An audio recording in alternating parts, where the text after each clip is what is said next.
Yes, guys, yes, people, welcome back to Chelsea Fan TV. Welcome back to another transfer update video on the channel for you guys today.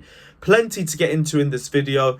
There's the Jules Kounde situation, which, as we know, just continues to drag on and on and on as the days go by. But there's more updates regarding Chelsea's position on this transfer saga, so we're going to get into that. Timo Werner is getting more and more interest from other clubs, which is very good to hear, but we're going to delve into that as well. And we're also going to talk about the Azpilicueta situation and the situation regarding centre-backs. Plenty to get into in this video. Before we start, as always, smash the like and subscribe button if you guys haven't done so already. We're trying to get to 160k subs. We are trying to get to 500 likes on this video as well. So guys, if you haven't pressed that button, please just press that one button and make us very happy on this Tuesday morning. Also, hit the bell notification button as well if you guys haven't done so, to be the first to know whenever we deliver any transfer updates, any watch-alongs, any matchday vlogs, any content on this channel. If you want to be the first to know whenever we deliver it, hit that bell notification button. And let's go straight into it. We'll start off with the Timo Werner news, and it's looking more and more likely that Werner could leave Chelsea this summer. And we've already spoken before about how there's a potential fallout between him and Thomas Tuchel. Him saying that Tuchel is very critical and skeptical of him. And we have spoken about that in past videos. I've already vented on how I think that's absolutely wild coming from Timo Werner, but I'm not going to delve into it too much. If you want to hear my thoughts on that, check out the Arsenal review. And yeah, just completely lost my head on that one. But Werner could likely leave Chelsea this summer. Juve remain interested in signing the striker and they like his profile, which is fair enough. Chelsea tried to include Werner in a swap deal for De Ligt, but Juve wanted more cash in the deal as well, which is half the reason why the De Ligt to Chelsea deal took so long and Bayern Munich ended up hijacking us on that deal. Plettigol has also reported that RB Leipzig is in talks over a potential loan deal for Timo Werner, or him being used in a cash plus money plus player deal, with Gvardiol potentially going the other way. And that links into the story regarding centre-backs I'm going to talk about later on in this video. But Timo Werner, we've already said, like, when it comes to Deadwood, when it comes to one of the players that you really want to get rid of off the wage bill, Timo Werner is the number one. I've already said if we're bringing in any experienced forward, regardless of what wages they're on, they're going to look at Timo Werner, they're going to look at his wage barrier, and they're going to say, well, I should be on a lot more than he is. And they wouldn't be wrong for saying it either. So I think it's very important that we get rid of him this summer. I think for a loan deal, it kind of puts us in the same situation as Lukaku, where we have a forward that doesn't want to be here, doesn't really play that well for us, but we can't really get him off our books as well because the wages are too big. But it's a situation that we've made for us, and it's more important for us to get rid of players that don't want to be here, because I feel like we have a lot more players that don't want to be here than what we're actually sure of.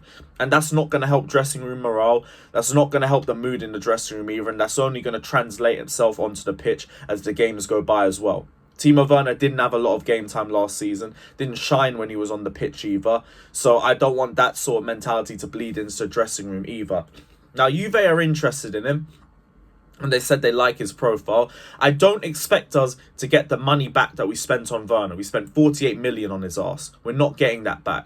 And I think the sooner the club realises that, the quicker we can get rid of him. If we can find a club that would spend 20, 25, maybe 30 mil if we're even lucky on him, let him go. Let him go. If we even get 30 mil, take that as a W. Take that as a win and move forward.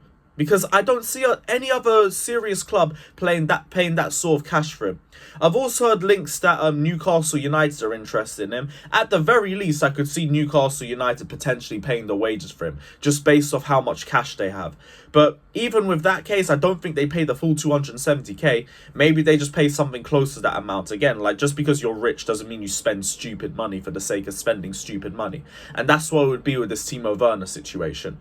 So for me, I would happily get rid of Werner, but it's just who comes in. Because I've already said one of the biggest issues with Werner going is that we already have so little options up top. Like, we're already potentially bringing Michy Batshuayi into the squad for another year, which is already mind-blowing as it is.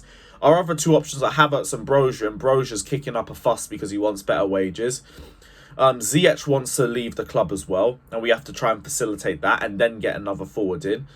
So we can't let Werner go unless we're absolutely assured that somebody else is coming in as well. And there's just not really a lot of options. In terms of creators, I don't see a lot of realistic options. Rafael Leao's there, but he costs way too much.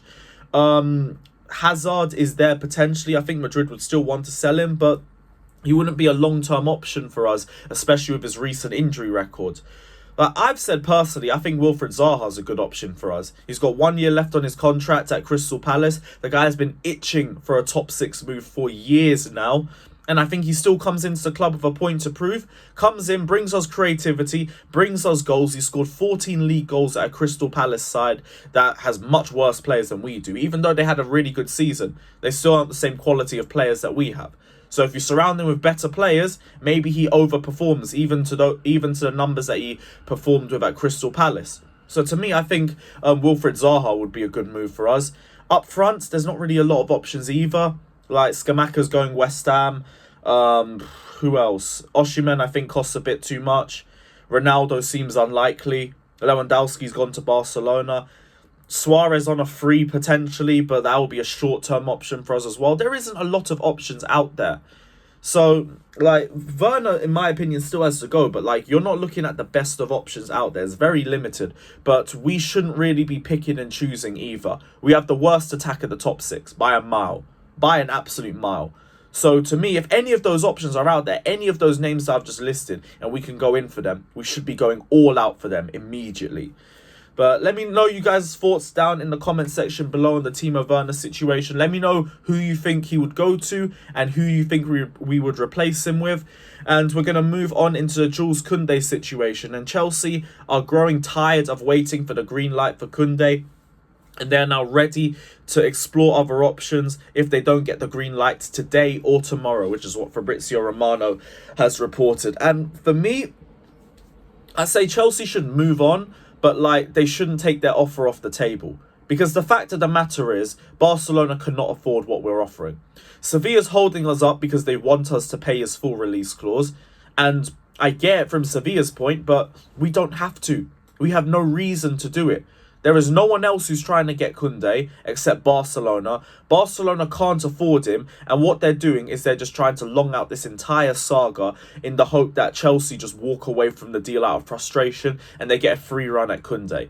I think we keep our offer on the table and we go out and look for other options. Because Tuchel said he wanted 3 centre-backs. In my opinion, all we really need is 2. So make sure you get that second one in. And if Kounde becomes an available option, then we go and take him and we have the 3 centre-backs. There are other options out there. Gvardiol, like we already said, Chelsea are strongly interested in him. There's still talks of Kimpembe, even though I don't think it's a likely transfer. Milan Skriniar, there's talks of him as well. We were trying to hijack the Mukiele to PSG deal. And that one fell through too. But that just means Skriniar's available in my eyes because PSG wanted the pair of them. And I don't think PSG go for both centre-backs because how many centre-backs do you realistically need? You've got Mukiele, Kimpembe, you've got Marquinhos, you've got Sergio Ramos. There's probably a couple of others that I have forgotten as well. So I think Skriniar would be a realistic target for us too. Now for me, I've already said Tuchel wants 3 centre-backs, so focus on getting the 3 centre-backs in. And then Jules Kounde can make his mind up personally. Like, I understand the frustration from his point of view. And I understand why he would lean a bit more towards Barcelona too, from a personal perspective. Barcelona have the prestige over everybody else. It keeps him in Spain too. He could be settled in Spain. And he might want to win the La Liga title as well. So I wouldn't put that past him. And also, we could have got him last year. And we held it up for too long, got stuck in Sevilla for another year. We could have got him a month or 2 ago, and then we turned our focus to other targets, and that is Chelsea's fault. Regardless of what anyone wants to admit or not, that is Chelsea's fault for doing it. So I don't blame Kounde for being in a position of saying, well, Chelsea clearly don't want me. Let me see how much Barcelona want me. So I don't blame him, but from Sevilla's point of view, they're playing a very dangerous game. Because we could easily take our offer off the table, walk off, and they'd have to accept less money from Barcelona. And they know they've got to give 20% to Bordeaux as well, because they had a sell-on clause when they signed Kounde from Bordeaux a few years ago. So it's up to them what they want to do. Sevilla's playing a very dangerous game. I think from Chelsea's perspective, look towards other options and then just see what happens. But yeah, that's my thoughts on the Jules Kounde situation. Again, let me know down in the comment section below. Last topic is that Barcelona are still confident of signing Azpilicueta despite tension with Chelsea. And my point remains the same. If they can't afford our valuation of Azpi, walk away. As much as Azpi would want to leave, we're not getting fleeced by Barcelona, especially with the way they've taken the mick out of us this entire summer. They can afford the 7 million for Azpi, or they can duck out personally. And I'm not saying do it just to spite Azpilicueta. I'd rather he leaves. Personally, he has been on a bit of a decline. The only thing I think keeping him brings us is a little bit more depth and also some strength in the dressing room as well, because he's a big leader in the dressing room that we would be missing out on. But other than that, like, we're not really missing out on too much. So, and also I think it's really unfair to a great servant to the club to just hold him back out of pettiness towards Barcelona. Even though I understand it from a Chelsea perspective, it's not like Azpilicueta's a starter for us week in and week out to do it for our own benefit. So, I'd rather, for the player's sake, we just let him go. But Barca have to pay what we're asking for them. It's as simple as that. But guys, that's the end of the update show for you guys. Big up everybody that's locked in. Let me know all your thoughts down in the comment section below. Don't forget to like and subscribe to Chelsea Fan TV. Check out my personal channel, Carefree Lewis G, as well. And we will be back for another video potentially tomorrow. So check it out, like and subscribe. And as always, up the Chelsea.